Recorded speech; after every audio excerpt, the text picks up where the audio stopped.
નમસ્કાર દર્શક મિત્રો, અમારી આ ખેડૂત ફેમિલી યુટ્યુબ ચેનલ પર તમારું સ્વાગત છે। આજના તાજા સમાચાર જાણીએ ચાલો મિત્રો વિડીયોમાં અંત સુધી બન્યા રહેજો જેથી બધી માહિતી મળી રહે। આગામી 3 દિવસ આગાહી। હવામાન વિભાગની આગાહી મુજબ 24 જૂન બાદ રાજ્યમાં વરસાદની ગતિ વધશે અને ચોમાસું આવનારા દિવસોમાં આગળ વધે તેવી શક્યતા વ્યક્ત કરાઈ છે। આગામી 3 દિવસ આગાહી। હવામાન વિભાગના જણાવ્યા અનુસાર પવનની દિશા અને વરસાદી સિસ્ટમથી ચોમાસું હવે આગળ વધશે। સાયક્લોનિક સર્ક્યુલેશન સર્જાતા આગામી 3 દિવસ દરમિયાન વરસાદની આગાહી કરવામાં આવી છે। આજે તાપી, સુરત, ભરૂચ, નર્મદા, જૂનાગઢ, અમરેલી, ભાવનગર યલો એલર્ટ અપાયું છે તો આજે અમદાવાદમાં હળવાથી મધ્યમ વરસાદની આગાહી કરાઈ છે। હવામાન વિભાગની નવી આગાહી। આ સાથે આવતીકાલે સુરત, ભરૂચ, વલસાડ, નવસારી, નર્મદા, છોટાઉદેપુર, ભાવનગર, બોટાદ, ભાવનગરમાં અતિભારે વરસાદની આગાહી કરાઈ છે। હવામાન વિભાગે રાજ્યમાં વરસાદનું યેલો અને ઓરેન્જ એલર્ટ અપાયું છે, જેમાં દક્ષિણ ગુજરાત અને દક્ષિણ સૌરાષ્ટ્રમાં અતિભારે વરસાદની આગાહી કરાઈ છે। ઉપરાંતના સમાચાર। ખેડૂતો ખુશ ખબર આવી। નમસ્કાર ગુજરાત, આજથી રાજ્યમાં આદ્રા નક્ષત્રની શરૂઆત થઈ ચૂકી છે। આદ્રા નક્ષત્રમાં ખેડૂતો જે રાહ જોતા હતા તે રાહ પૂર્ણ થશે, એટલે કે ખેડૂતો માટે હવે ખુશ ગઈ રાજ્યતા માટે અને ખેડૂતો માટે હવે મહત્વપૂર્ણ ખુશખબર આવી ગઈ છે કે રાજ્યમાં વરસાદના સાર્વત્રિક રાઉન્ડની શરૂઆત થશે। જો કે છેલ્લા ગુજરાતના વાતાવરણમાં પલટો જોવા મળ્યો છે અને ધીમે ધીમે વાતાવરણ સુધરી રહ્યું છે, ત્યારે આવતીકાલથી વધારે વાતાવરણ સુધરશે અને વરસાદના વિસ્તારોમાં વધારો થશે। સાર્વત્રિક વરસાદનો રાઉન્ડ આવનાર 3 જુલાઈ સુધી જોવા મળશે, એટલે કે જૂન મહિનાના છેલ્લા અઠવાડિયાના દિવસો અને જુલાઈ મહિનાની 3 તારીખ સુધીમાં ગુજરાતના ઘણા બધા ભાગોમાં વાવણી લાયક વરસાદ થઈ જવાની આગાહી વેધર ડેટા પ્રમાણે દેખાઈ રહી છે। આજથી વાતાવરણમાં પલટો આવશે અને 30 જૂન સુધીમાં ગુજરાતના ઘણા બધા વિસ્તારોમાં વાવણી લાયક વરસાદ પડી જાય તેવા સંજોગ ઉજળા દેખાઈ રહ્યા છે। ઉપરાંતના સમાચાર। બેંક ઓફ બરોડાના ગ્રાહકો। બેંક ઓફ બરોડાના ટોપ કરા છે।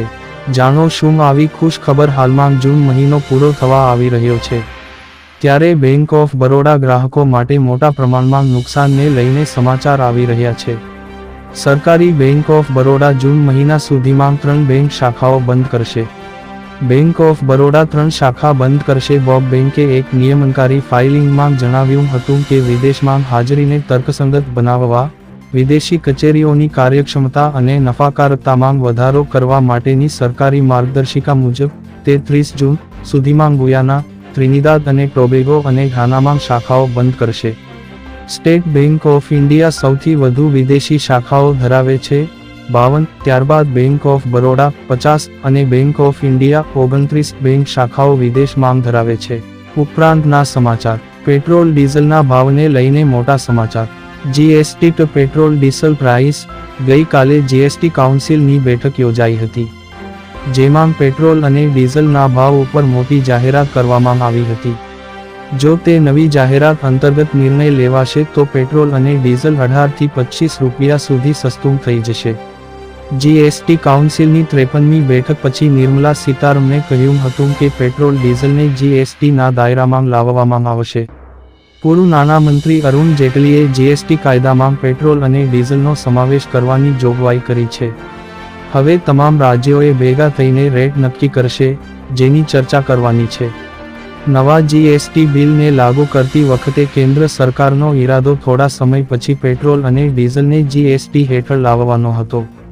જો કે માંગ લાવવાની જોગવાઈ પહેલેથી જ કરવામાં આવી છે।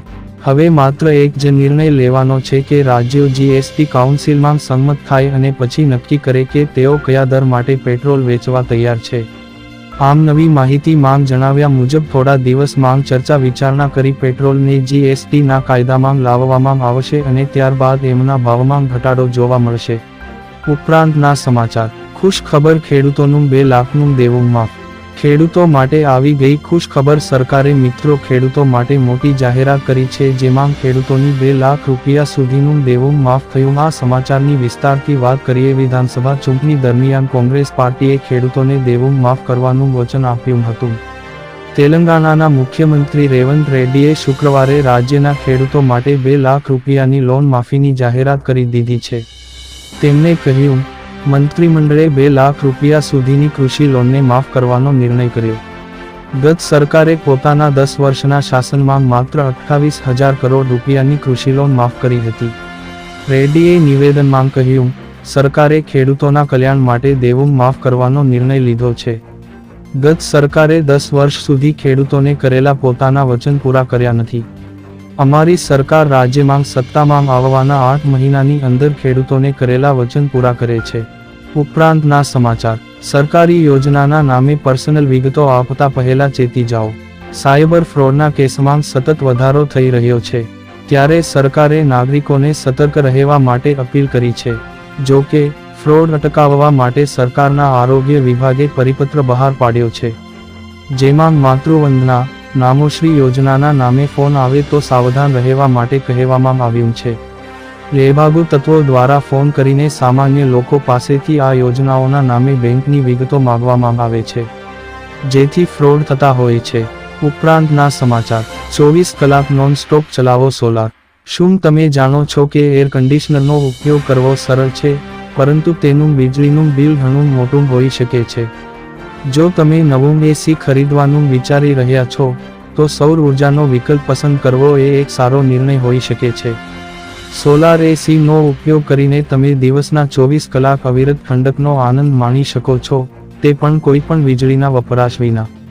તેનાથી તમારું વીજળીનું બિલ તો ઘટશે જ, પરંતુ પર્યાવરણ પણ સુરક્ષિત રહેશે. ભારતીય બજારમાં તમને ઘણા પ્રકારના સોલર એર કન્ડિશનર મળશે.